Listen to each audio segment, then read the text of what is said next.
diplomatie camerounaise a été particulièrement active. Elle a participé à la mobilisation des ressources sur le développement. Elle a été présente dans les instances régionales et internationales pour soutenir les positions du Cameroun.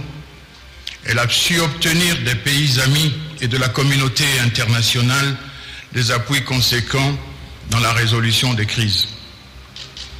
Le corps diplomatique se réjouit et apprécie le rôle du Cameroun dans la sous-région Afrique centrale, ainsi que l'excellence des relations de coopération avec l'ensemble des pays du monde et des partenaires bi- ou multilatéraux.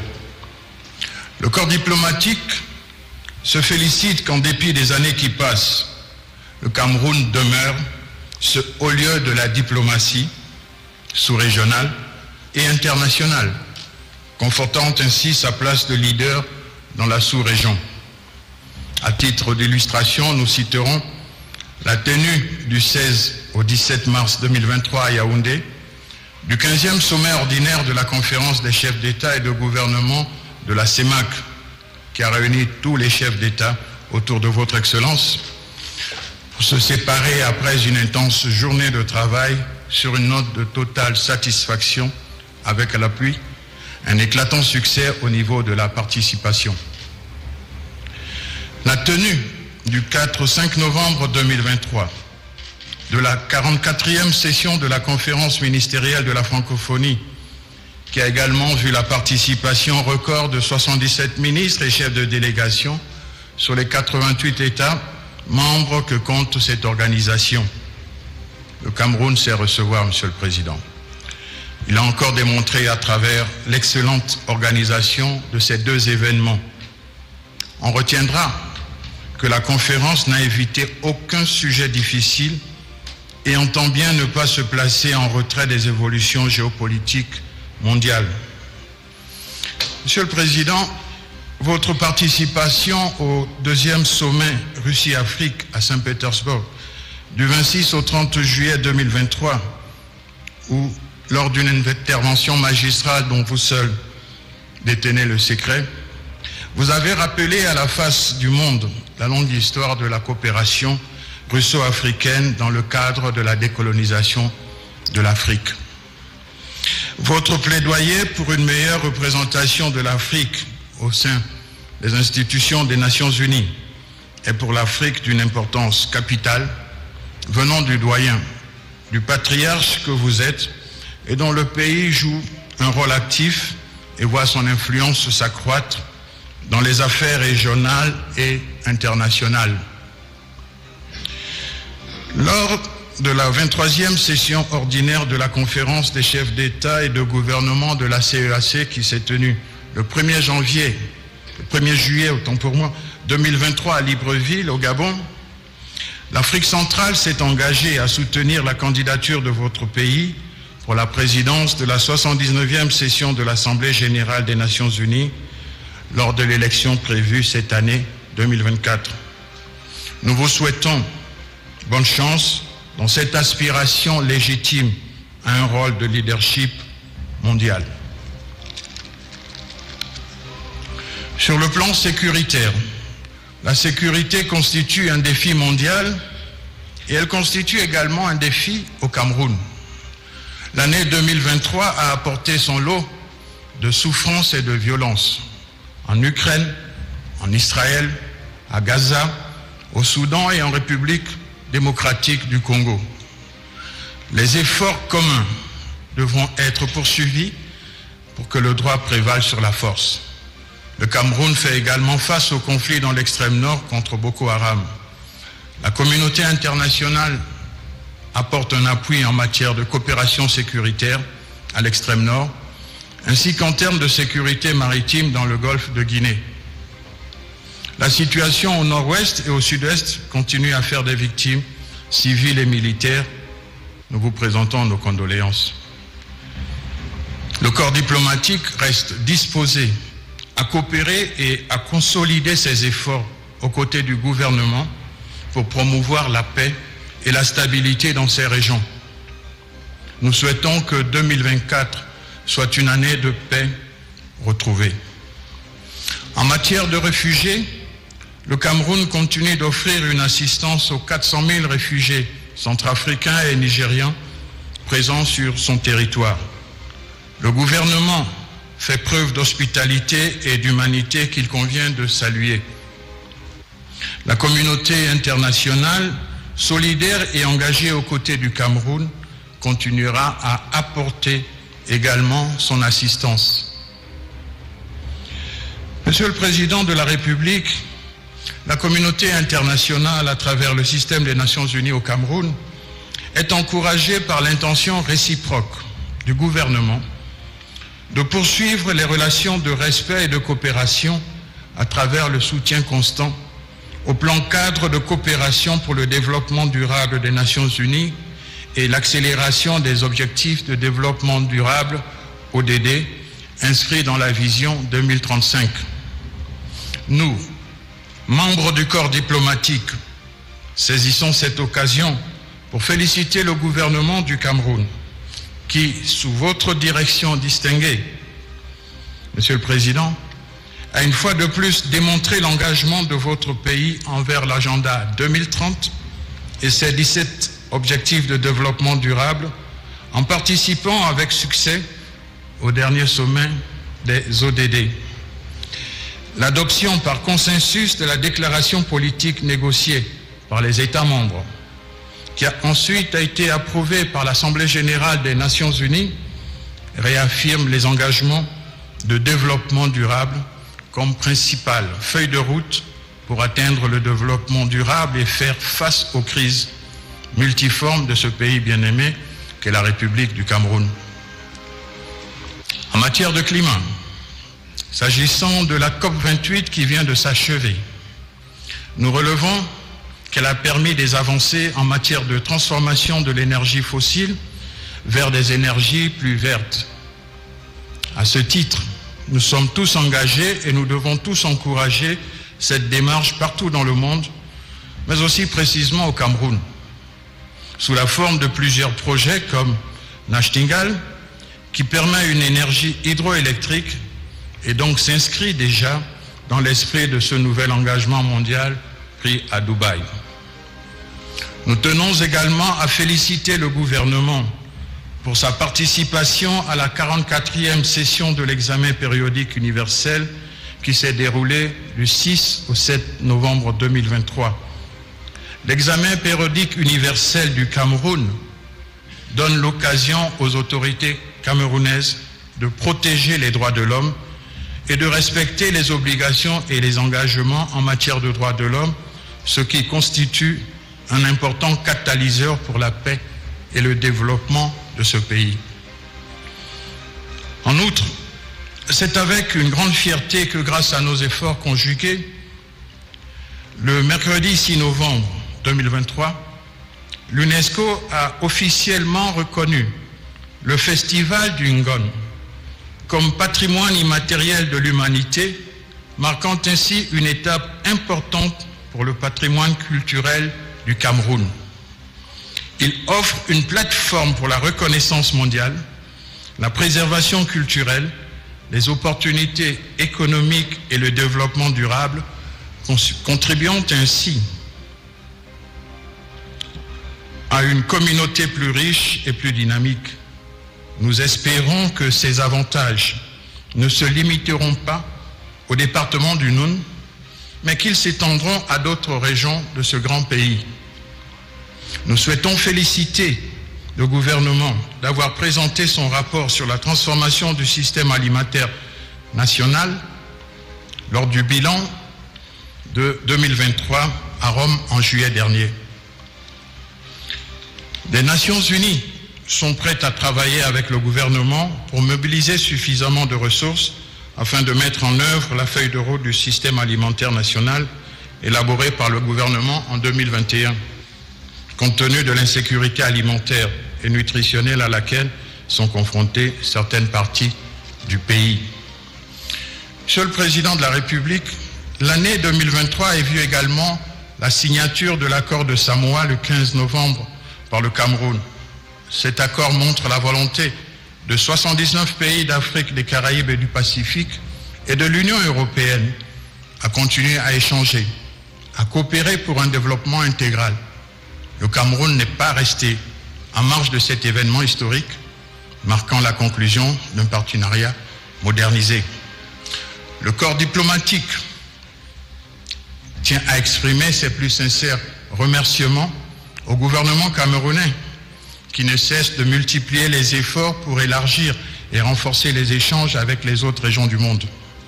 Comme en témoigne l'organisation de la première édition de la Semaine d'amitié Cameroun-Asie du 25 au 30 novembre dernier, et plus près de nous, l'ouverture d'une représentation diplomatique à Séoul, en Corée du Sud. Nous saluons également la résilience du Cameroun face aux chocs successifs de ces dernières années.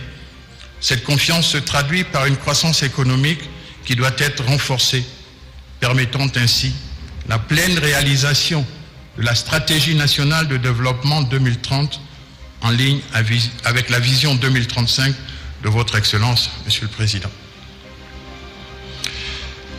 En matière artistique et culturelle, sportive, nous saluons l'apport sans cesse croissante de l'art et de la culture du Cameroun dans le giron mondial.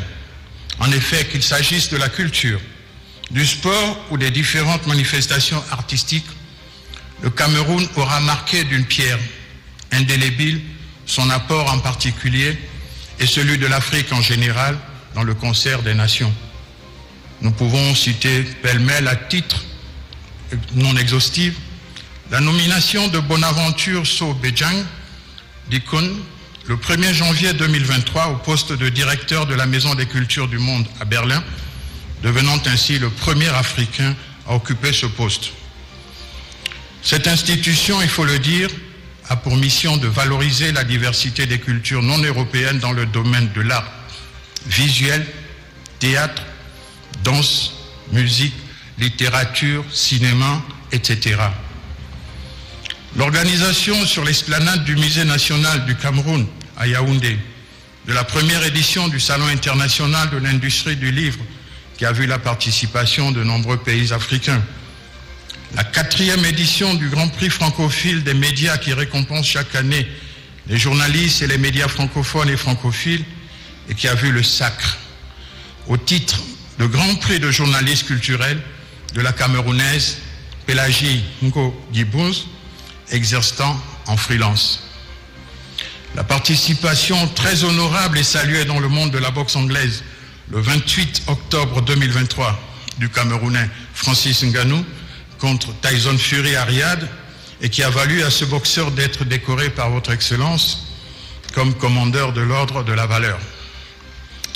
Enfin, Monsieur le Président de la République, à quelques jours de l'ouverture de la Coupe d'Afrique des Nations en Côte d'Ivoire, qui verra la participation des Lions indomptables, toujours présents à ce grand rendez-vous, nous leur souhaitons bonne chance. Bonne chance aux Lions indomptables et bonne année à vous, Monsieur le Président de la République, et aux vôtres, et bonne chance pour la poursuite de votre mission au service de votre beau pays. Puisse Dieu continuer à guider vos pas et inspirer vos actions.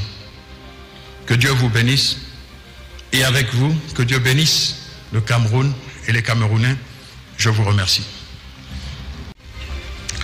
Je vous remercie pour vos propos aimables et pour les vœux que vous avez bien voulu formuler à mon endroit et à celui du peuple camerounais. L'année dernière, en cette même occasion, je déplorais les conséquences sur nos économies de la persistance des effets néfastes du Covid-19, ainsi que de la survenance du conflit entre la Russie et l'Ukraine.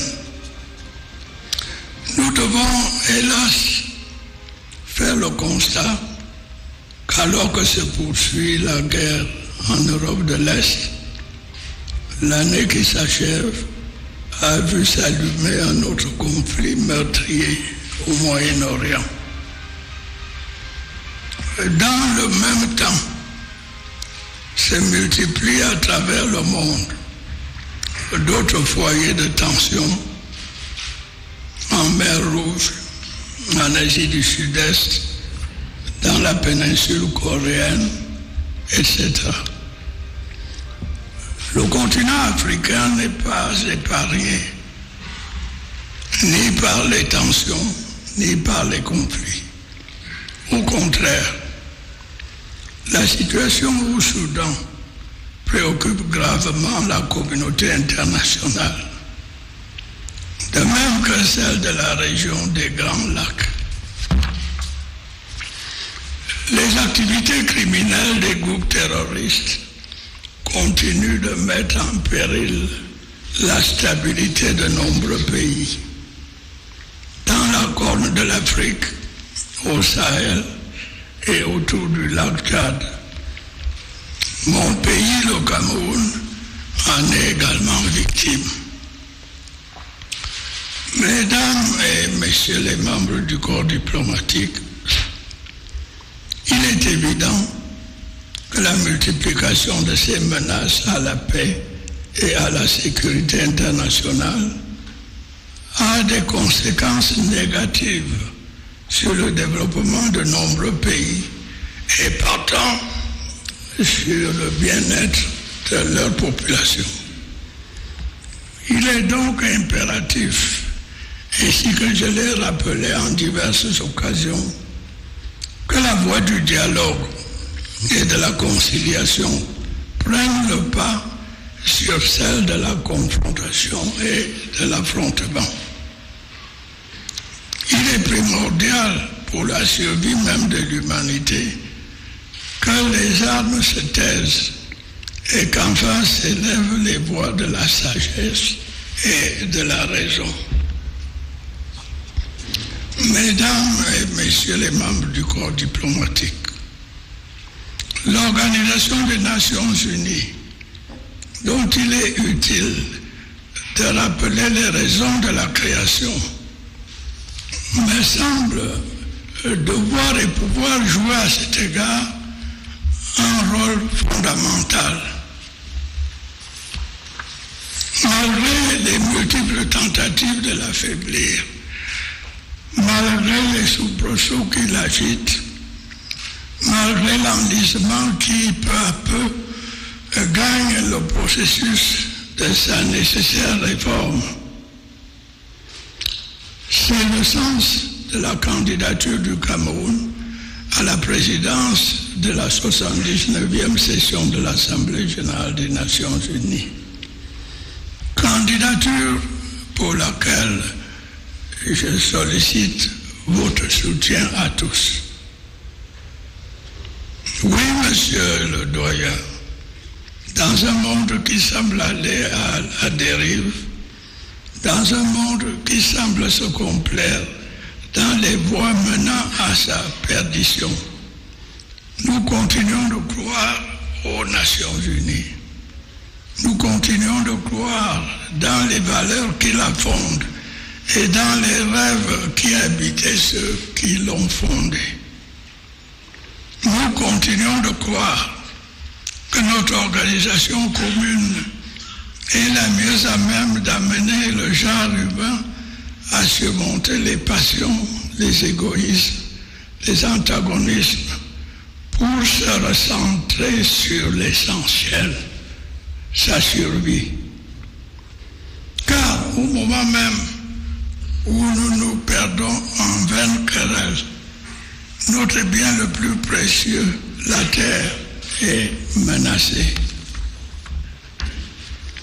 Les changements climatiques sont là pour nous rappeler notre fragilité et la nécessité d'agir ensemble avant qu'il ne soit trop tard.